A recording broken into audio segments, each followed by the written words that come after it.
Hello everyone, Matt from Model Minutes here, and welcome back to the workbench and the next part of this Build With Me series.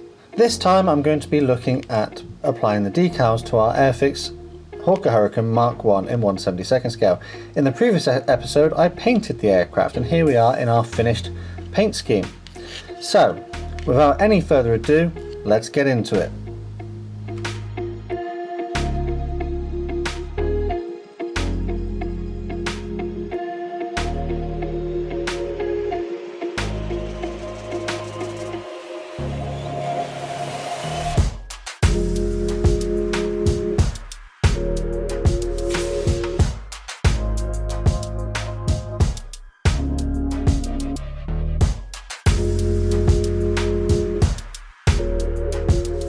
So what you're going to need is your decal sheet. You'll remember from the first episode we've already used one, but this time we're going to put the rest of them on.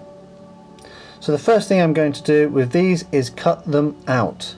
Just using a pair of scissors, I'm going to cut them into more manageable sections. Some of them I'll keep together, like the roundels here. I won't bother separating them, I'll keep them together and do both of them at the same time, just for speed. There we go, get them off like that. And I'll probably do those all in one go. And I will do those. I'll cut that one off because that needs to go on the other side. And the red bars for the guns. There we go. So now that we've cut them out, we just need to remember that these are not stickers, as I said in the first episode. You can't peel them off and stick them on. We need to do something else to them. So I filled up my little pot with some warm water, not too hot, just warm enough. If they're too hot, you run the risk of causing your decals to shrivel up and sort of melt, because they're made of plastic, so they will melt. And you will need a little bit of kitchen paper as well. So get your model in front of you, and then let's do the ones on the wings first. Those are usually the easiest ones to do. So we dip them in the water. You see the paper starts to shrivel up. Give it a couple of seconds and then take them out and pop them on your paper, and over time they will start to release from the backing paper.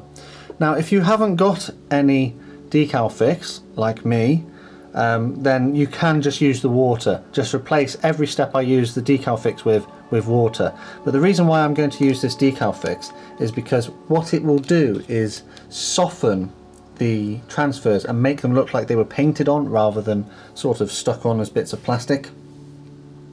There are other decal solutions out there that you can use if you've got them around, but if you haven't, water will do just fine. You might find that the transfers don't soften down as much, but you know, they will go on alright, especially these Airfix one, because Airfix uses Cartograph decals and they are absolutely fantastic. So they've now released from the backing paper. That didn't take long at all. I haven't edited this bit is all in one take, so that wasn't a long time at all to wait for that to slide off. It doesn't take long. Position them in place, and now you're going to need to move them around and make sure that they line up with the correct locations as per the instructions. So I need to get the instruction box, put it next to me here, and I need to make sure that they line up correctly. So this one here on this wing is more or less in the right place. You can use a bit more water to help free it. I've put some decal fix underneath, which is going to help it stick down, but we're going to just move it around a little bit. If the decals are small, you can use a toothpick to very carefully move them around, or some tweezers, but be careful you don't rip your transfers. You don't want that to happen. That would be very bad. They do become quite fiddly if you do that. So that's central there. That probably could come in a touch like that. What do we reckon? That's pretty central, isn't it? You can use a cotton bud just to soak up that excess water, and also just roll it over the top. Just gently push your transfer down if you need to. Or careful though, careful you don't move it like that. Oh, too much. Just give it a gentle tap, just push it down, and then you leave them to dry. I am, though, as I'm using Decal Fix, going to apply just a little bit more onto the top, just to help soften them. So we'll give that a little while to settle down onto the surface. So the next ones we're going to do, as we're on the top of the wings, we might as well do these red flashes, the red banners, the red, what are they? They cover the gun ports. So the gun ports are these bits here on the front where the guns are. And during the Second World War, the RAF would coat the outside of these gun ports with a sort of fabric-y, canvasy sticker, a red sticker. And the whole point of that was to stop the foreign objects, you know, like dust, bits of twigs and stuff, anything that could be kicked up in the air, from entering those gun ports and causing them to block the guns, and they would then jam and then they wouldn't be able to use them. So this just protects them from doing that. There we go, so put them on. And then obviously the guns can fire through fabric, that's not a problem at all.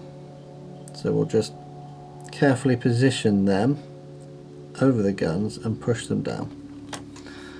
There we go, that's more or less right. With the top of the wings done now, we're going to flip over and do the bottoms. I'm going to use a couple of paint pots just to help support the wings, just on the tips. There we go. And we're going to put on our other roundels. These ones are slightly different, they've got white bits in the middle.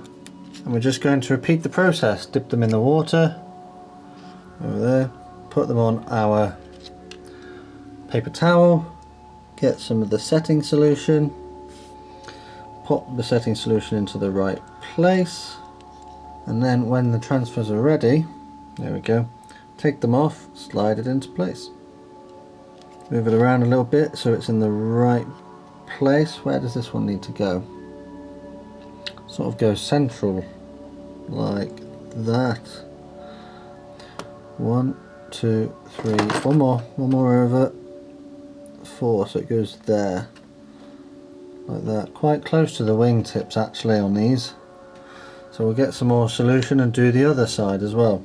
So what I was counting there, it's like the ribs from the end of the ailerons. So it's 1, 2, 3, 4. The edge of the roundel should be on this one here.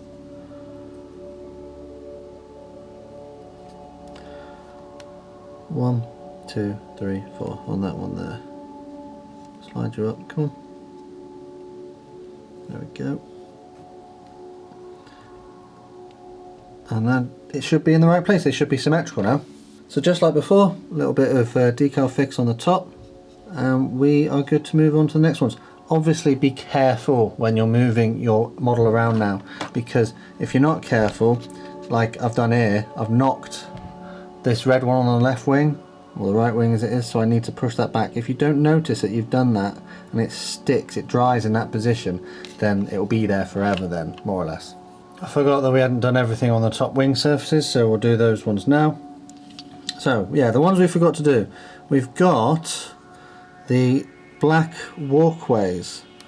This is where these are like anti-slip pads which go on next to the cockpit, which allow the pilot and crew to maintain the aircraft, and you know, so you can climb into it. Oh, I've twisted that one, so don't do this. You can see I've folded that one over. Be super careful if you do that, and you just need a little bit of gentle care to stop it from being folded over. And then let's just push those into place. They should be in line up here. Keep going, come on, a bit further. So they are in the right places now. And then the last thing, the yellow square. Now you might be wondering what the yellow square is for. Why is there a yellow square? In the very early days of World War II, it was feared that the Germans were going to use chemical warfare, just like in the First World War. So a lot of memories there about the pain of the First World War. And the RAF placed these yellow squares, these are detector paper squares. They've got a chemical on them, and if a chemical agent is detected, this will change colour and it won't be yellow anymore. So the pilot would know whether he needed to put a gas mask on just by looking out on his wing and seeing whether that was still yellow or not. So when he lands back at base, or wherever he had to land, he would look at that, go, it's still yellow, I can get out and I don't need to put my face mask on. On this side of the model we've got the longer decal with the roundel and the letters on. It needs a little bit of a longer soak because it's so big, but it's got a lot of clear film behind these letters, and that's what I was worried could silver in time on a matte surface, so that's why I gave it the satin surface. Also, Decal Fix that I'm applying now should help avoid that. So let's see, is this one ready to come off yet? It is, yeah, good. So we're going to get that on and then we're going to move it around just like with all the other ones. Okay, watch out you don't twist over. It's not quite in the right place there. It might be easier just to move it with my thumb. Nope, need some more water. The Decal Fix does work quite quickly to sort of stick it down. It's slanty at the moment and I need it to not be slanty. There we go, and I've got a bit of twist in there. Let's get that out like that. And I think that is now in position. The K should be just behind where the cockpit canopy would be sitting. So yes, that seems to be in more or less the right place. Now the next bit that needs to go on there is the registration of the aircraft. So we'll get that one soaked in the warm water. There we go, didn't take long to release at all. Small ones never take long to release. And then we'll pop it on and it goes about there, I think, and we'll just do our final movement just to get it on. It might be right first time, near enough. About there, I'd say. That's close enough. And then when these have started to dry, we'll put some more Decal Fix on. So we're coming towards the end of the decals actually. There's only 2 more sheets to do. So we'll do these ones. These are sort of like identification marks. They go on the tail. These are quite large actually. Not many aircraft have them that large. They tend to have them smaller in the RAF. I guess they were sort of showing off, being a bit flamboyant. So those go on the tail up here. Another good thing about these cartograph decals is they're normally shaped perfectly, so that there's like nothing excess hanging over the areas you don't want it to be hanging over. And if your decals are a bit larger than the area they're going on, then something like Decal Fix will really help them sort of fold around the edges. So it's quite a good product. It's not my favourite product, I do use other ones, but you'll have to take a look at my other videos to see which ones I use. The problem with using your thumb is you run the risk of it sticking to your thumb. But sometimes it's just the quickest and easiest way of doing it. There we go, I'd say that's in the right place. Bit of Decal Fix on the top, just to help soften it down. And there's only one more transfer to put on now, so this is the penultimate one. No, not penultimate, the ultimate one. Penultimate means just before last, doesn't it? So we'll soak that one, get that one ready to go.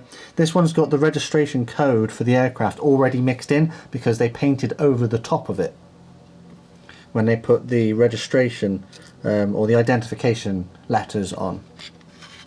So Decal Fix on the side, just like before. There we go. Right, we need a bit of manipulation to get it in the right place. We'll slide that down. Come on, down you come. Normally the 2 roundels on either side, they sort of match up perfectly with each other, so if they don't quite match up I normally just slide them together to make sure that they do, and then that needs to be lifted up to make it more level. And I'd say we're there. I will go and put some more Decal Fix over the top of the transfers just to help them soften after the water has dried. You might be able to notice that this transfer here, this decal, is starting to shrivel up a little bit. That's normal. They tend to do that a little bit when you've used something like Decal Fix or another setting solution. They don't tend to do it that much when you just use water, but they should settle down onto the surface details. So it's probably ready for some more decal fix actually. So all I'm going to do is just take a small amount, it just has to be enough to brush over the top to make it wet, and that should just really help it settle down into those details and make it look like it was painted on.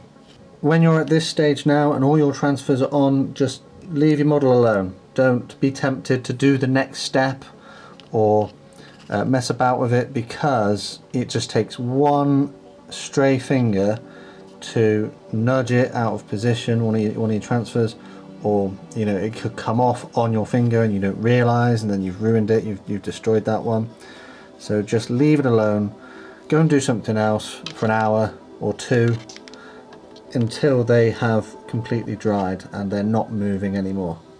If you are using a solution like me, you might want to come back and reapply it if you're finding that they're not settling down into the surface details as much as you'd like, but hopefully this won't take too long.